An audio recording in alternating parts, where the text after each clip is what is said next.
Hello, hello, everyone, and welcome to In Time. It is 2 days after the election, depending on who you ask. 2 days after the election.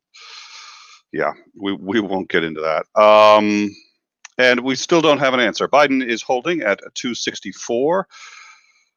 It looks like it is going to come down to Nevada, as we've been saying for some time, and Nevada remains light blue in that I can tell every projection map out there, including but not limited to Fox News, that has had them light blue for at least a day now. So we've looked at the numbers and spent some time looking at them, and we stand by our claim that I don't think there's any way that can flip. It's a narrow margin, and there are a number of votes left, but those votes are all mail-in or absentee ballots, and those break for Democrats for a number of reasons we're not going to get into right now, quite heavily. And the pattern has held, and the pattern has held in Nevada. I think Nevada's going to go for Biden. There are also 3 other states that could turn it. He only needs to win one of any 4. And the numbers are getting better for him in those states. We don't know yet. And we said last night we thought we'd have an answer last night. We did not. We said today that we thought would have an answer hopefully by the end of tonight, and we still don't. But there has been a few very remarkable things going on that I think should be discussed. Donald Trump gave a roughly 16-minute speech declaring that he's won. Even Fox News came out and said that that's not true, and kindly guided people to their election map, which currently mirrors the one you see now. The one you see now is from the Associated Press. Basically, they're all the same. We've all seen Trump lie before. That's not remarkable anymore, unfortunately. But the number of lies that he said in a single speech, and ones that were downright dangerous, is really quite startling. Quote, "We won despite historic election interference from big media, big tech. We won by historic numbers. There was no predicted blue wave, but a red wave. The media was very impressed with the size of the red wave." Okay. "We kept the Senate." Also not true. They may keep the Senate, but the Senate is currently at 48-48 with 4 remaining disputed seats. They have not kept the Senate. They may, they haven't yet.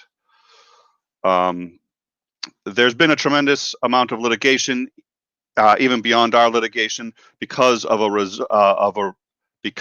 result of how unfair the process was.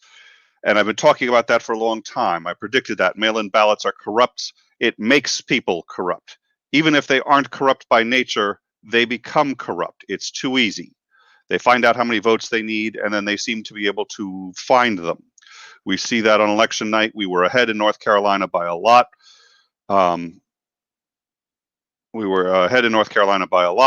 Now we're still ahead, but by not so many. Let's see. Because people are finding ballots all of a sudden. It's amazing how they're all one-sided. This was predicted a long time ago. We know why. There's a lot of reasons why they're that way. The Democrats actually have, as part of their strategy for winning, to go after and do mail-in ballots. One of the reasons, and it's a cynical reason, but one of them is so people don't change their mind. Howard Dean was a spectacular example of this, because Howard Dean just once. He did that once. I don't even understand what the problem with that is, but it destroyed he cheered weirdly during the primaries, and everybody changed their mind about him. Except for the people who did mail-in ballots. They couldn't change their mind anymore. That is also one of the objections to mail-in ballots. You're actually voting almost, in essence, before voting day. Nonetheless, all that aside, mail-in ballots have always favored Democrats. That's one reason he's been trying to invalidate them. And by the way, if you spend months saying we shouldn't have mail-in ballots, nobody should vote absentee, no, just don't do it, it's horrible, it is a corrupt system, guess what's going to happen? Nobody on your side is going to do it. So don't be a little surprised when there are more Democrats doing it than Republicans. Every news organization that I've seen, including Fox News, has come out and said there's absolutely zero evidence of any fraud with these ballots. He continued to say, I won Pennsylvania by a lot, but it gets whittled down to 90,000 votes. But they don't want us to have observers, although we won a court case. Likewise, Georgia, I won by a lot. Georgia's still out. With a lead of over 300,000 votes. Michigan, we were way up in Michigan. We won the state. In Wisconsin, we did likewise.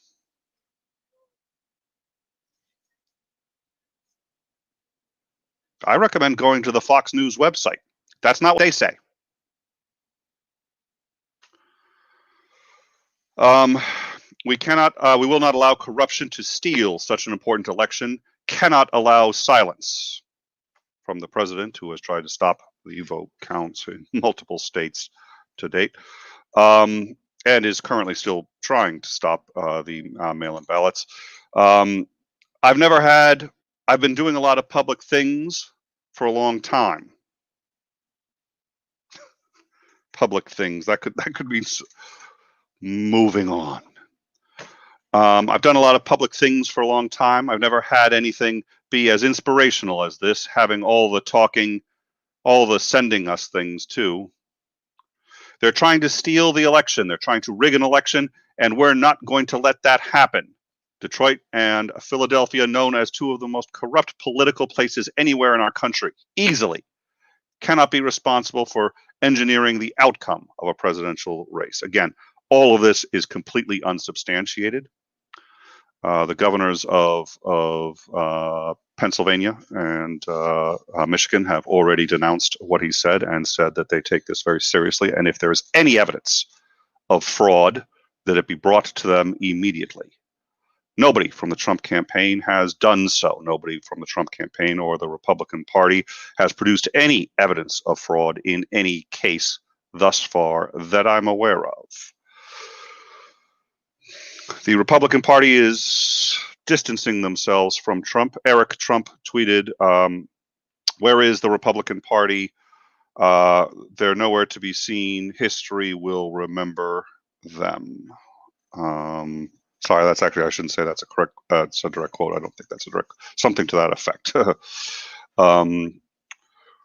I'll see if I can get the direct quote. That was close to, sorry, that wasn't quite a direct quote. That's effectively what he said. Let's see. We all agreed that the votes should be in by election day, and they weren't. Votes are coming in after election day. You have to have the votes in by election day. That's what I understand. They didn't do that. Democratic officials never thought they could win this election, honestly. That's why ballots were mailed out unsolicited. This is unprecedented in American history. Well, with the last sentence, he and I agree. No more votes are coming in. They're being tallied. They don't get tallied right away, especially if they're absentee ballots. It takes a while. You have to do it by hand. So there isn't, you have to open the envelope. You have to pull them out. There's usually a second sealed envelope. You have to have someone there certifying the process. It's not as simple as 20 people each going up to 20 voting booths, all filling it out, dropping it in a machine, boom, done. This is a different thing. It takes a while. Nobody has voted after the polls closed. He either doesn't understand the fundamentals of the process or doesn't care. And frankly, it doesn't matter, because if he did understand the fundamentals of the process, he still wouldn't care. He also decried the privacy in Detroit, the Detroit Center, where they were counting. They put up newspapers and they taped up the windows so that nobody could look in. This, he said, was a deliberate attempt to hide the fraud that they are committing. No, this was done because they were in danger of being overrun by poll watchers, which were being denied entry into the building. These poll watchers demanded to watch, and there were a proper number of certified poll watchers, an equal number for independents, Democrats, and Republicans present doing their jobs. But it turns out, and this may come as a shock to many viewers, that if you grab a gun and go out into the street and go to a center where they're counting and declare yourself a poll watcher, does not make you one. And for some reason, they seem to think that they shouldn't just let in anybody, especially maybe people with a gun, who declares themselves poll watchers and wants to come in and count the vote. There are many really genuinely good reasons why they don't allow this, not the least of which is they want to ensure the privacy of the voters. You have the right to vote privately. The people who are allowed into these buildings cannot bring in recording equipment. They can bring in their cell phones if they work for the state government. Other than that, they cannot, because you can take a cell phone, record it, and you can get the names off the ballots. The number of procedures that they have to follow, you can't just walk in off the street, and especially not at any rate. We saw last night police and security guards literally blocking the doors with their bodies to keep a large number of people from trying to get in. And yes, that's when they taped up the windows so nobody could look in. I'd have been worried about getting shot through one of those windows. So if they don't want anyone taping up windows and trying to secure the building, my advice is don't let mobs try to get into the building. I think that's a fair trade-off. What this speech appears to have been was just a complete recasting of events that we know and understand as to how elections work into just a completely rigged system against him. So it was one of the most remarkable speeches I've ever seen. It has been condemned by nearly everybody on the left and a large number of people on the right. Others, I think, maybe are just sort of waiting to see how it plays out. Shepard Smith, formerly of Fox News, now with CNBC, interrupted their coverage of the president's speech and said essentially that they couldn't continue because he was lying too much. He finally just asked to stop having the president's speech put into his ear while he was anchoring the show. He didn't want to hear any more of it, and he said that all of this was in large part absolutely untrue. NBC's Lester Holt also interjected during their coverage of this and said, we have to interrupt here because the president has made a number of false statements, including the notion that there has been fraudulent voting. There has been no evidence of that. CNN Anderson's Cooper said that this represented, in his view, a last-ditch effort reminiscent of, quote, an obese turtle on his back, flailing in the hot sun, realizing his time was over. ABC's Terry Moran said, this is not a reality show. This is an American election. Jake Tapper said it was a sad night for the United States of America. And CNN's Abby Phillips said that this was a narrative that was, quote, dangerous to our country. Maria Shriver tweeted, what the president is doing is startling. This is sowing doubt, confusion, and mistrust. This hurts all of us regardless of how we voted. This undermines our country and all of the decent, hardworking people at the polls.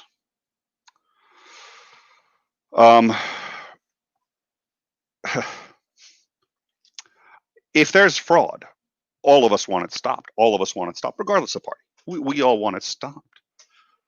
But you have to, you can't just sit there and say there's fraud because you're losing. Governor Gretchen Whitmer on Thursday said that Trump was not losing because of any voter fraud, but because he was simply losing the state of Michigan. Too many people had voted against him. She pointed out that Hillary Clinton also lost the state, and she lost it by a much slimmer margin. And she said that Clinton, quote, put country before herself and conceded and moved on and held her head high up with dignity and showed the world how we move forward. She said this after unexpectedly losing Michigan and the national election, even while winning the popular vote. Hillary Clinton didn't contest it. It's a remarkable thing. There's going to be a lot of discussion, I have no doubt, in the future about that this speech. My suspicion is people are hesitant to even discuss it because it just gives him more airtime. But it was really a very startling 16 minutes, and we've had a lot of startling 16 minutes.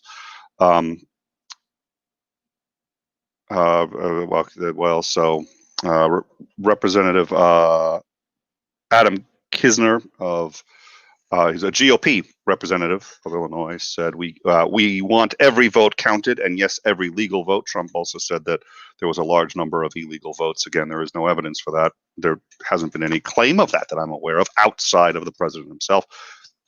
But if you have legitimate concerns about fraud, present evidence and take it to court. Stop spreading debunked misinformation. This is getting insane, tweeted by Illinois Governor. Sorry, not Illinois Governor, Illinois GOP Representative Adam Kitzner during the briefing itself, before Trump had even finished his remarks. Meanwhile, Steve Bannon's Twitter account has been permanently banned today after he called for the beheading of FBI Director Christopher Wray and of Dr. Anthony Fauci, who has been at the forefront of trying to save American lives and has been the only thing between us and coronavirus. And literally, he's been holding back the waves all by himself as best he can. Bannon went on to say that he would like to put their heads on pikes, and he as a warning to federal bureaucrats. More on that in a minute. Meanwhile, we have one other thing we'd like to cover, and I would like to cover this somewhat delicately. So we got a report of a comment that had purportedly been made by Tucker Carlson of Fox News.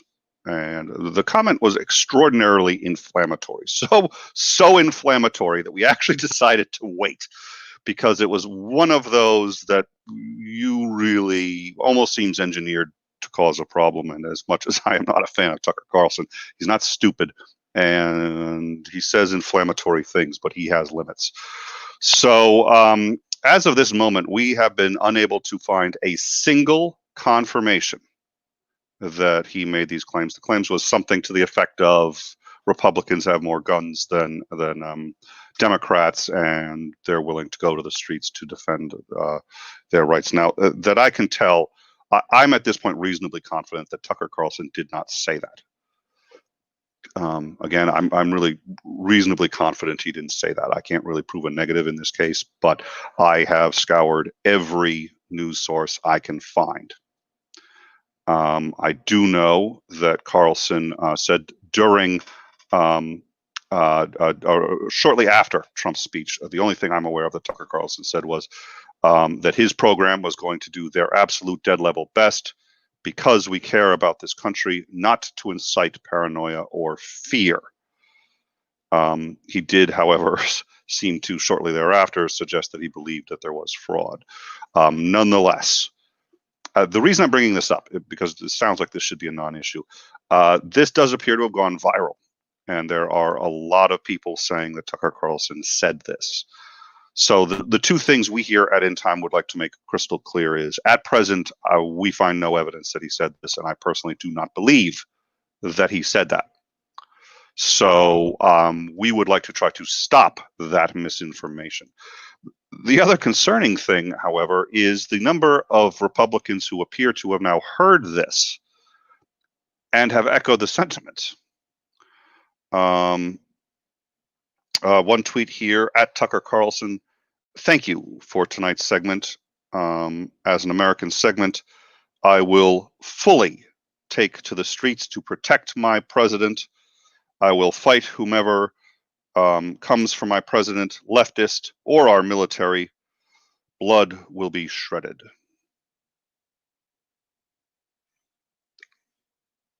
I think he meant shedded. That's just me. I'm not a poet. I think he meant shedded. Now that could be fake too. So who knows? But there, at this point, a lot of people appear to believe it's real. So we're going to stay on it. If it's real, we're going live, because that would be one hell of a thing for him to say. Like I said, as of this moment, Bannon has already now lost his Twitter account permanently for saying that Fauci and the head of the FBI should be beheaded. Remarkable speech by Trump. You're now as up to date as anybody else. We will, I'm sure, have a discussion panels on this at some point. But before we go,